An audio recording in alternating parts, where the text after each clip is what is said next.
Hey guys, this is Jonathon Henderson with Pressure Washing Marketing Pros. In today's video, I will be going over the complete guide to Google Ads for pressure washing and exterior cleaning businesses.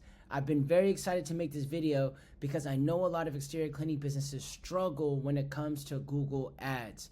And whether you're a new pressure washing business owner who can't afford an agency and wants to know how to kind of set it up for yourself, or you're a seasoned pressure washing business owner who has hired an agency and just wants to hold them accountable, right? This video is going to be for you. I'm going to take it from A to Z, all the way from campaign setup to campaign launch when it comes to running Google Ads for exterior cleaning businesses. And so as you guys already know, you're probably tired of wasting countless dollars on Google Ads. You want to have an advantage over your competitors, and you want to spend less and convert more leads, right? Well, in this video, like I just said earlier, you're going to learn how to set up Google Ads, you're going to learn how to properly structure your campaigns for conversions, and you're going to know how to properly budget and spend when it comes to your Google Ads as well, because that's one big thing that a lot of exterior cleaning business owners do. I always hear all the time, hey Jonathan, I invested in a Google Ads, I spent $1,000 and got no leads in return. So I'm going to go ahead and show you how not to do that. So why are Google Ads good for pressure washing and exterior cleaning businesses? Well, as you guys already know, they get instant visibility. You can hyper-focus your targeting. You can reach a wide range of vast people, right? You can leverage analytics for performance. And what I mean by leverage analytics is, say that you're running a Google Ads campaign for a client, but you're also doing their SEO. You can get that data from the Google Ads campaign and go ahead and structure your SEO campaign around those keywords as well. You have the ability to control your budget, and if you want, you can utilize remarketing as well. So Google Ads is definitely something that I think every pressure washing business should have in their tool belt when it comes to lead generation once they reach that 100K in revenue or more, right, a year. Why most Google ad campaigns fail for pressure washing businesses? Well, number one, they don't spend enough money, right? They simply don't spend enough money. I hear a lot of guys say, Jonathan, I threw like $200 at it and I wasted it. Well, that's not enough money, and I'm going to show you that. They usually have the wrong campaign type, right, which I'm going to be going over too. So they usually just go the easiest route, which that's the default setting for Google, but that's not going to get you the most efficient and maximized results possible. Also, a lot of pressure washing businesses don't have negative keywords. They have the improper account structure, and they send their paid traffic from Google Ads to their website, specifically their home page. So that leads to low conversion rates. And so the strategies I'm about to show you do definitely work. So right now, at the time of filming this, it's April 15th, 2024. So this is one of our clients who started ads March 14th.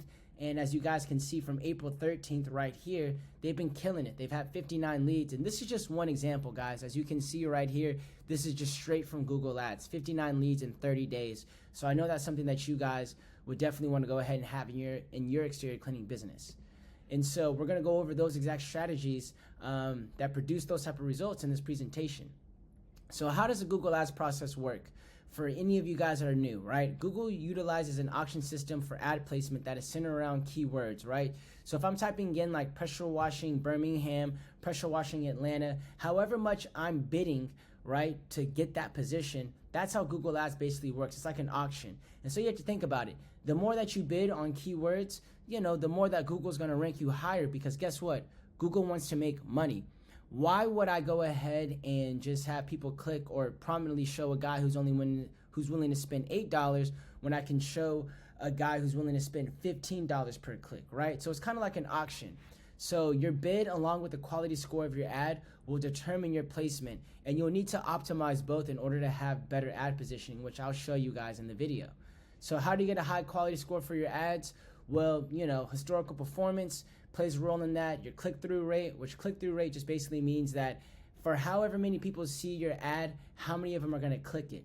So if you had like a 10% click-through rate, that means that 100 people maybe saw your ad, right? And then 10 people clicked on it. And so a good click-through rate is going to be 5% or above. So your overall account quality, and that could just be how you set it up, ad copy relevance, keyword relevancy, and your landing page relevance as well, which we're going to be going over all of that in the video today. So why do you want to have a high quality score? Well, it lowers your cost and it gets you a better ad position, guys, right?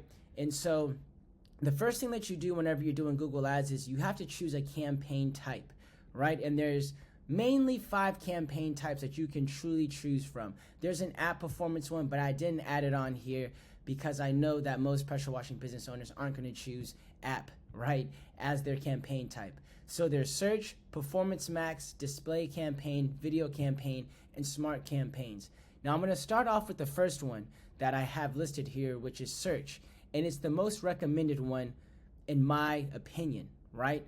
And the reason why it's the most recommended because it's text ads on search results that let you reach people while they're searching on Google for the products or services that you offer. And so this is the most recommended search or the most recommended campaign type that you want to go ahead and run. Now, when you first are running Google Ads, the first thing that Google has by default are smart campaigns, which are the easiest way to get your campaigns and ads up and running. All you have to do is enter your business information, create a few ads, and then the Google AI will find the best targeting to help you get the most for your time and money. And guess what, guys? The Google AI does not find the best targeting to help you. And then obviously you have Performance Max, which is a new buzzword here. At the time of this video, it's 2024, but it's a very, it's a new campaign type for all Google Ads, which Performance Max is a goal-based campaign type that allows performance advertisers to access all Google Ads inventory from a single campaign.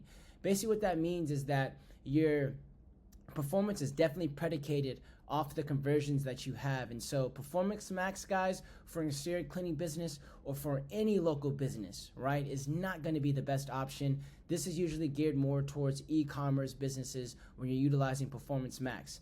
Now, display campaigns, I see pressure washing business owners run that sometimes, but display campaigns, guys, or whenever you see that little banner when you're on like SportsCenter website or ESPN website or whatever website you're browsing, and you see like a picture that says like, Performance Pro pressure washing, right? And it's like a little picture on the website. That's what display campaigns are, right? So they let you reach a relevant audience that visually engages your ads, right? And so they're usually shown on websites, apps, and just Google-owned properties such as YouTube. And so I know sometimes you guys see those pictures under YouTube videos. That's another type of display campaign. Obviously, Google owns YouTube, so they have video campaigns, so you can run a campaign on YouTube and other websites that have videos, which I don't necessarily recommend for pressure washing businesses. Like I said, the first campaign type you need to choose is search. As you see right here, how to structure your campaigns and the best practices for structuring your campaigns. You want to choose a search campaign type as they are geared for local lead generation.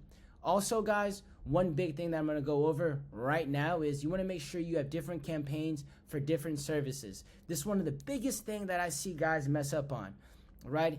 And the reason why you want to do that is because this allows proper attribution and budget allocation. So what do I mean by that, guys? Well, how your campaign structure should be is you should have, if you're targeting different services, which I'm going to show an example on the next slide, you should have one campaign that has its own separate ad groups, ads, and keywords. Then you should have another campaign that has its own ad groups, ads, and keywords. So for example, guys, to give you a campaign structure example, if you're running something like exterior cleaning, which that I consider that to be like house washing, deck cleaning, fence cleaning, just pressure washing, power washing, any of those type of services, right? You would have an exterior cleaning campaign with its own separate budget that would have its own ad groups, its own ads, and its own keywords that it will be targeting. And let's say that you also want to target roof cleaning and gutter cleaning. Well, you would create another roof cleaning campaign, right, with its own roof cleaning ad groups, its own roof cleaning ads, and its own roof cleaning keywords. And same thing for gutter cleaning, guys. Now, why do you do this?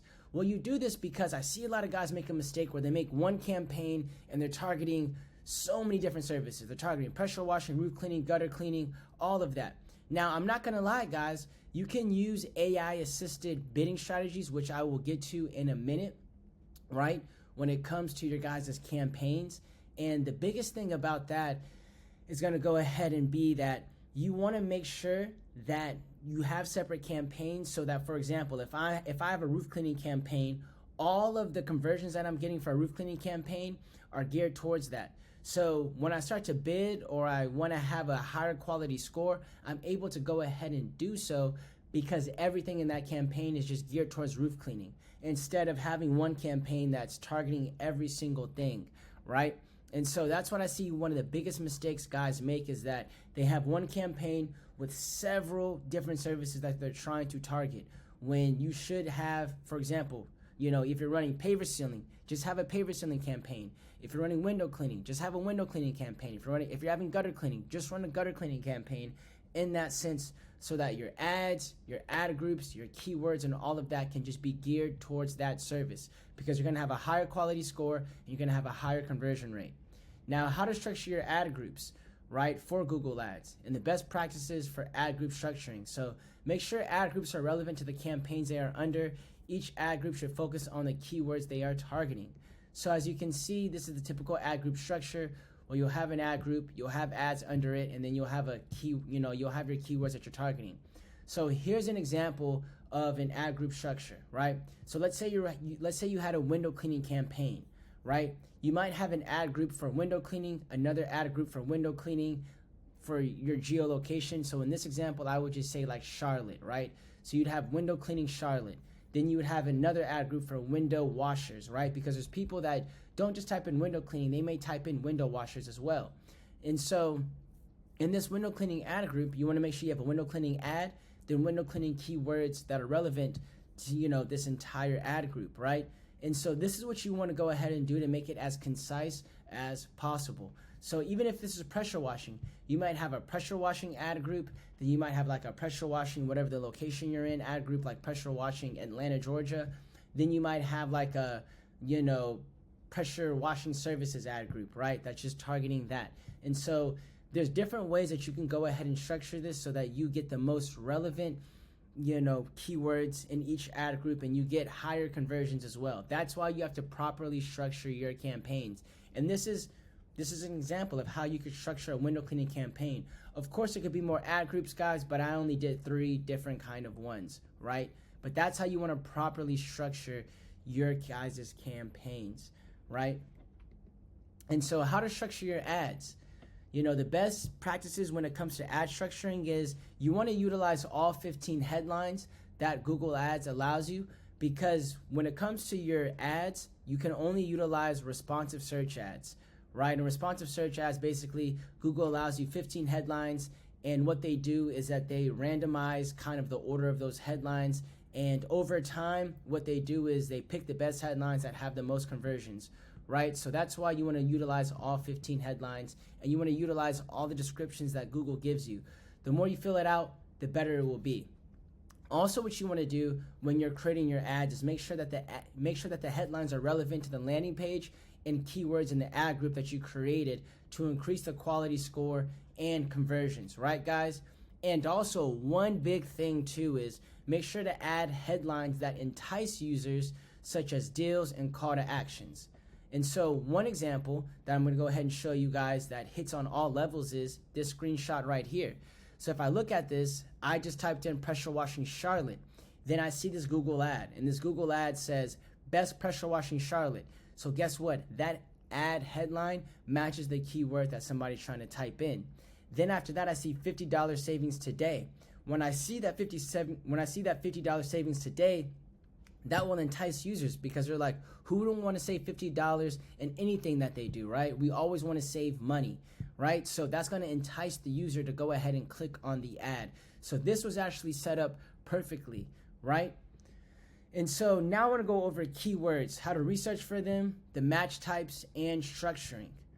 So the best practices for keywords is make sure keywords match the theme of the campaign, ad group, ad, and landing page. So as I went over previously, guys, if you have a window cleaning campaign, right, make sure that you have window cleaning ad groups that are relevant. As I said previously, if you're targeting a window cleaning campaign, you would have an ad group that could be window washers, window cleaning, and I'll just use Charlotte as an example, window cleaning Charlotte, window cleaning, and you would have these different type of ad groups that you could go ahead and target. You need to ensure that you use the correct match types. Now, I will be going over match types pretty soon, guys, and this is where a lot of pressure washing businesses mess up at, because they don't know how to properly structure their keywords, because there's different match types. You can't just go ahead and input on Google Ads a keyword and expect to show up. I'm going to tell you guys how Google does it. So you have to make sure that you use the correct match types, or you will blow through your campaign budget, which leads me to the next point of implementing negative keywords. You want to implement negative keywords because what are negative keywords? Well, negative keywords are phrases and words that you're going to add to your Google Ads campaign for searches you don't want to show up for. So you don't want to show up for Lowe's or Home Depot type of searches. So you would add those kind of, keywords in the negative keyword section within Google Ads. And then also what I see is that guys don't bid enough for the keywords that they're targeting, which I'm going to show you how to go ahead and do so. So, keyword research. What tools can you use for keyword research? Well, you can use a Google Keyword Planner, Ubersuggest, Ahrefs, SEMrush, and then you can also use ChatGPT and Gemini and other AI tools that may come out in the future as well. These are some that you can go ahead and utilize to find keywords that you can target for your Google Ads campaign. Now, what are the characteristics of a good keyword to target? Well, it's going to have high search volume, it's going to have low to medium cost per click, and it's going to be relevant to your services and offerings, guys. So you don't want to target keywords that have no search volume on them, because guess what? It's not going to trigger and nobody's going to be able to find your ad. Also, guys, you want to find low to medium cost per click or just highly transactional keywords as well. I should have added that on here too. Highly transactional keywords as well. You want to go ahead and add those in your campaign. And obviously, guys, you want to have them be relevant to your services and your offerings, because you don't want to go ahead and have a pressure washing campaign, but yet you're targeting, sandblasting services, right? Or Christmas light installation. You want to make sure that they're relevant to your services and offerings whenever you're looking up keywords. So an example of a good keyword to target is this is a screenshot of the Google Keyword Planner, and I just typed in pressure washing Atlanta. But tools like the Google Keyword Planner, when you type in a certain keyword, it will go ahead and spit out other keywords that you should go ahead and target. So as you can see, it has power washing Atlanta right here. It has commercial pressure washing Atlanta. So these are good keywords that I could go ahead and target as well, right? And as you can see, pressure washing Atlanta, that's a good keyword to target because look at the search volume. 390 searches every single month. The cost per click is not that expensive. And the average monthly searches overall are between 100 to 1,000. So that's a very good keyword to go ahead and target. Even pressure washing Atlanta GA, which is Georgia, it has between 10 to 100 searches every month, right? So all of these are good keywords to target, right? So two types of keywords that you should be targeting. You should be targeting general keywords and location-based keywords. And what I mean by that is this. For example, if you're doing a pressure washing campaign, you want to have general keywords for your searches like pressure washing services, power washing companies, pressure washing near me, just general keywords that most people are going to find you by, in conjunction with location-based keywords. So like pressure washing like Atlanta, power washing Atlanta, roof cleaning Atlanta. These different type of location-based keywords as well are what you want to go ahead and target for your business. And so as I was talking about earlier, guys, there's different keyword match types, so that whenever you're running a Google Ads campaign and you're implementing the keywords, you also have to make sure that you do a match type, because it can get you in trouble if you don't. And let me show you why. So for example, the three main match types are broad match, phrase match, and exact match. With broad match, guys, what usually ends up happening is that Google, what they'll do is if you have a broad match keyword, like let's say I just added pressure washing services, right? Well, what Google will do, this is if it has no brackets, no semicolons, none of that kind of stuff, no parentheses, I would call this, right? No brackets, parentheses, or anything, then basically when it comes to broad match keywords, you will show up to anything that Google thinks is relevant to that keyword. And what I mean, guys, is anything. So for example, if you had a keyword that said pressure washing services and it was broad match, you could show up for power washing training equipment and supplies if somebody were to search that. And is that something that you want to show up for? No, it's not. So that's why you want to make sure that you use the correct match type. So I highly recommend, guys, that you do not use broad match in your guys' campaigns at all. We don't use broad match in any of our clients' campaigns because it will waste a lot of budget, right? Waste a lot of budget, and you'll show up for a lot of searches that are worthless, meaningless, and they're not highly transactional. Now you have phrase match. Now what phrase match does, guys, is that you're supposed to show up for searches in this exact order. So what that means is that if I have a keyword with, that I have phrase match, and usually it's indicated by what? These little like parenthesis things right here, I don't know what to, quotation marks I'll call them. So these quotation marks right here. So you put quotation marks in between your keyword, right? And so what's phrase match is supposed to do is supposed to only show keywords for this kind of match type that are in this exact order. So for example, if somebody were to look up soft washing and I had soft washing as a keyword, I could show up for like soft washing services, right? But Google changed things back in 2023 and 2022 to now what they'll do is they'll do anything that's relevant to this particular keyword, right? And so, for example, for this soft washing phrase match, you could show up for pressure washing service price and cost because soft washing in Google's eyes is still relevant to this. Now, it's not as bad as broad match. You might say, Jonathan, what's the difference between these two, right? Well, when you have this in the quotation marks, it's going to be a lot more relevant, right? So it may not be the exact words, but it's going to go ahead and be somewhat congruent. So you might show up for house washing if you have this phrase match for soft washing. Now, majority of the time, guys, you would show up for soft washing keywords in this, but like I said, a lot of the time Google doesn't follow that, which is why I go to the next one, which is exact match, which we utilize a lot in our clients' campaigns. Now, exact match is exactly how it sounds. You're going to show up exactly for the keywords, and so you put it in brackets. And so if I were to have this keyword pressure washing services in these brackets right here, I'm going to show up exactly for pressure washing services, and that's it.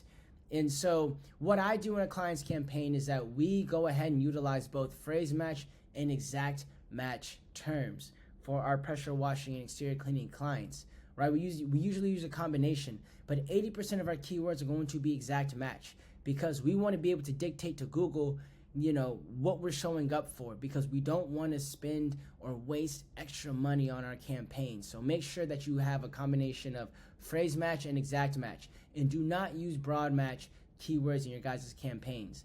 Now, obviously, when it comes to keywords aspect, as we talked about earlier, you want to have negative keywords. And so, as you guys already know, some of the top ones are going to be like supply, supplies, parts, buy, bulk, right? Job, employment, career, training, Lowe's, Sears, Craigslist, Home Advisor, and all of your top competitors. You want to add that as negative keywords into your guys' campaigns. And the reason why this is so important is because, once again, you don't want to waste your ad budget and you don't want to waste your spend. So when it comes to negative keywords, these are basically keywords that you don't want to show up for, right? And so you need to implement these into your campaign. If you do not do that, then you will not go ahead and be successful when it comes to running your Google ads. And so this is one of the most important steps that you have to go ahead and do, is you have to flesh out the keywords you don't want to show up for, right? Now, bidding and budgets, guys, bidding and budgets. So how much to bid for your keywords? So what I like to do is I like to use a keyword planner within Google and input your keywords, right, and your location to find the top of page bid range. So what do I mean by that? So for example, in this example, guys, which I'll zoom in a little bit, this top picture right here is just showing the Google Ads keyword planner. And I put in some keywords right here, right? And then I also changed the location to where I'm targeting my ads at. Because guess what, guys? Competitors are different all across the globe. And so if I left this unchecked and I didn't put Atlanta, Georgia, and all my keywords that I'm targeting are going to be in Atlanta, Georgia, I could get the wrong information. So make sure when you're doing this that you change the location to where you're targeting at, right? And so you would input your keywords up here, and then you would go ahead and put where you're targeting at down here. And then after that, what it's going to do, it's going to give you all your keywords and even other suggested keywords for you, and it's going to tell you kind of the top of bid high range, which basically the top of bid means that showing up at the top. Now guys, top of page bid in the low range, guys, the reason why I don't do the low range in that sense is just because you're not going to show up as consistently as possible, right? And so what I like to do is I like to look at the high range, because I know for a fact if I'm near these numbers right here, I will go ahead and show my ads prominently. And this is especially important for new campaigns, because you want to get data as quickly as possible. And so when I look at this right here, I just find the averages of all these keywords, and that's pretty much how I set our bids for our keywords when it comes to that, right? And so how much to budget? Well, guys always ask me, how much should I budget when it comes to Google Ads? Well, I always tell guys our absolute minimum suggested monthly ad budget for pressure washing and exterior cleaning businesses is $1,000.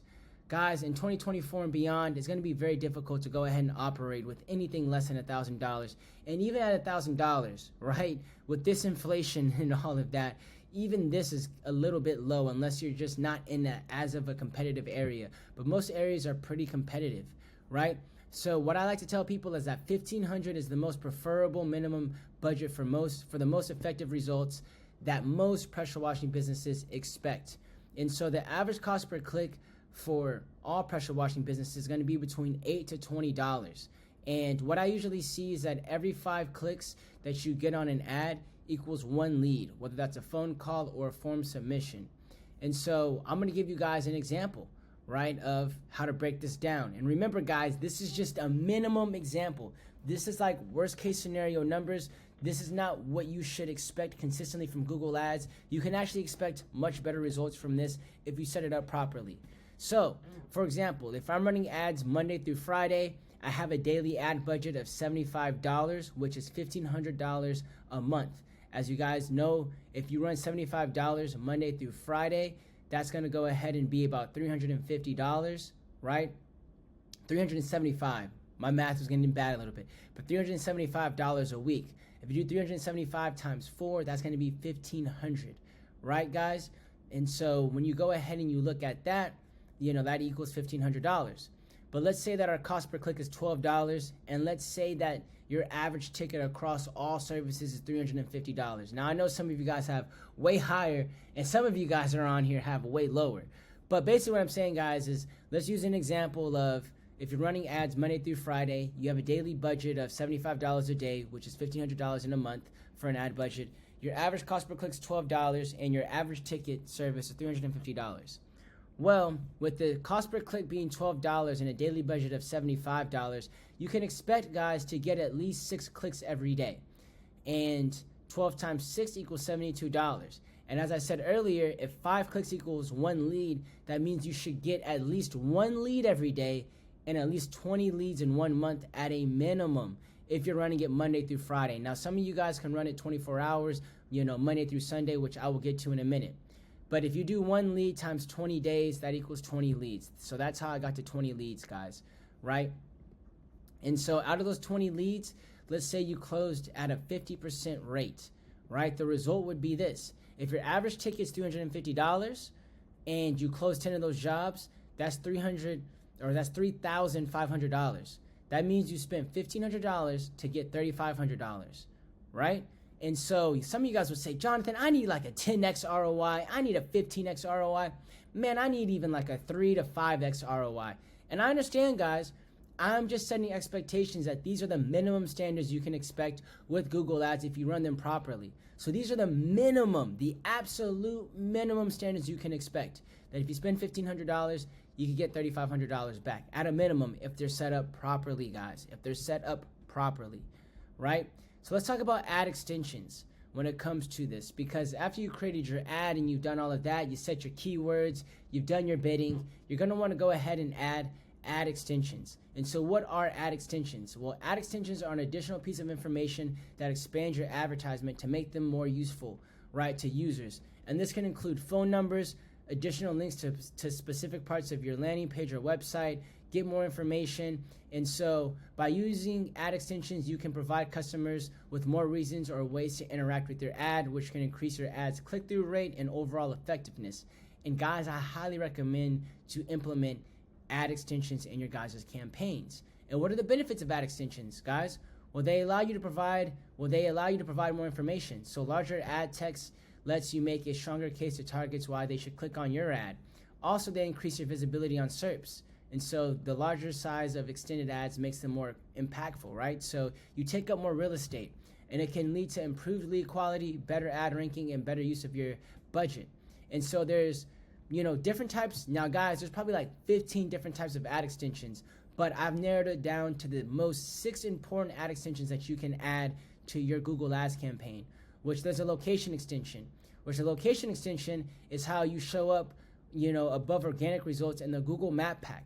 And so have you guys ever seen, somebody that had an ad in the Map Pack? Well, that is an ad extension, which is called the location extension, which you would just hook up your Google business profile to your Google Ads account. Now, call extension, guys, this allows users to call your business without actually clicking on your ad or going to your website or landing page. It will display that, which I will show an example of what a call extension looks like. Now, call out extensions, they add benefits of your pressure washing company within the ad. Site link extensions take up real estate for your ad and cause it to appear larger than your competitors. And, they provide you links that you can link to the different pages on your website or your landing page. Then you have image extensions, which allows your images to be showed alongside your ad. And so you guys have probably seen it when you see an ad and you see a picture right next to the ad. That's an image extension. And then you have a promotion extension, which highlights any promotions that you're running on your business in conjunction with your ad. And so what are examples of ad extensions, guys? Well, if you look at this is a call out extension. So as you can see, they're talking about all their benefits. As you can see, they have a location extension that's showing their actual location. Then you have the call extension right here, which is call extension just allows you to go ahead and click to call this person without actually clicking on their actual URL or link. Then you have site links right here that, as you can see, all of these guys are kind of going ahead and utilizing right now, right? And so this is another example of the ad extension where you have your ad show up in the map pack, as you guys can see right here, right? So when it comes to location targeting, so you want to make sure that you guys have the correct locations, that you're targeting your locations in the proper manner. And so what are location targeting best practices? Target areas and locations that you actually service, guys. And best rule of thumb is, how far would you go to do your minimum? And so a lot of guys will say, Jonathan, like I'll just use Houston as an example. Guys will be like, Jonathan, I live in Houston, but I go all the way to Dallas, or I'd go 50 miles out for a job. And I say, no, you wouldn't, man. How far would you go for your minimum, right? And when you say that, most guys will say, well, I only go 15 miles out for that. Well, if you only go 15 miles out for your minimum, then that needs to be your radius that you're targeting with Google Ads. Because guess what? If I have a 50-mile radius and I'm targeting because I think that I go everywhere, right? Then if I get a driveway cleaning and I get like 3 or 4 calls a month and it's in places that are 50 miles away from me that I said I would service if it's a good commercial job, whatever it may be, I'm not servicing those areas, and I'm actually going ahead and I'm wasting my budget on those clicks, because guess what? I'm not going to go out there, unless I'm doing my minimum. So I always tell guys, base your radius off of how far you would go for your minimum. I mean, of course, if you live in California and some guy in Germany said, hey man, I want you to power wash this building for $1 million, of course you would go to Germany. But it doesn't mean that you're going to show your ads all the way from California to Germany just because you go out to Germany for a $1 million job. Right, guys? So that's the best rule of thumb. So ad schedule. How should you schedule your ads? Because you have to put an ad schedule out there, and a lot of guys mess up on this, right? So only show your ads when you or somebody else can answer the phone, right? I tell guys this all the time. So a lot of guys will say, well, I don't answer the phone on the weekends, or I don't have anybody answer the phone on the weekends. Well, don't show your ads on the weekends then, man, because if somebody calls you, you don't pick up, right? And you try to call them back on Monday, guess what, man? They probably have already found another business and you just wasted your money. Also, Sundays are generally the worst performing days, and that's usually because people don't want to call you. Not saying that people won't call you on Sundays, guys. I just see it as a very low converting day out of the 50 plus Google Ads campaigns that we run. And also, if you have a low budget, guys, only run your ads on the weekdays, because we know for a fact most people look for these exterior cleaning services during the weekday. So if you have a very low budget, you want to go ahead and maximize as much of it as possible so you're not spreading yourself thin. So only target the weekdays at that point if you have a low budget, right? So your audience. So you can actually have audience parameters in your Google Ads campaign. And so you have audience settings, you know what I mean? So the audience, settings allow you to target based on age, gender, and household income. And so you can exclude age ranges from 18 to 24, 25 to 34, 35 through 44, 45 through 54, 55 through 64, and 65 plus. Now, you can also go ahead and exclude genders, male and female. And so for Google Ads, guys, there's only 2 genders in Google Ads, male and female. You can also exclude household income ranges from the top 10%, from the top 11 to 20%, the top 21 to 30%, the top 31 to 40%, the top 41 to 50%, and the lower 50%. So you can actually exclude people based off of their income as well. Now, guys, what I recommend is that you leave audience settings alone, except for excluding the age range of 18 through 24. And I know, guys, you say, well, I want to exclude ages ranges 18 through 30. Trust me, guys, I would want to go ahead and do that too. But as you can see, Google's smart. They only do it in pairs. So you kind of have to go ahead and target people 25 through 34 if you want to get those people that are in the 30 to 34 range that may have a house, right? So I always just tell people, we know for a fact 18 through 24-year-olds are not going to have a home. So that's what you would go ahead and exclude. And as your campaign goes on, then you can go ahead and exclude certain household incomes. I never really recommend excluding genders because that could really hurt your campaign. But at that point, maybe you can start excluding household income if you see certain things, right? Now, devices, right? Device targeting best practices. As you know, you can target on devices from desktop, mobile, and tablet. Mobile usually has the best conversion rates, while tablet usually has the lowest conversion rates, right? And so over time, guys, I wouldn't just go out and mess with these settings in the very beginning, but over time, you want to take a look at this stuff and go ahead and see what devices that you're converting on the most and make changes accordingly, right? So if you have a low budget, what I always tell guys, if they have a very low budget, only run your ad on mobile devices, and that's going to maximize your ad budget, right? Because most people are searching on mobile devices, right? It's usually about 70% of those searches are going to be on mobile devices, guys. So if you have a low budget, don't even waste your time on desktop or tablet. Just run your ads on mobile so you can maximize your budget fully. So landing pages, one of the most, if not the most important aspect of running Google Ads, guys, right, is that you don't want to run this to your home page. I will tell you guys that right now.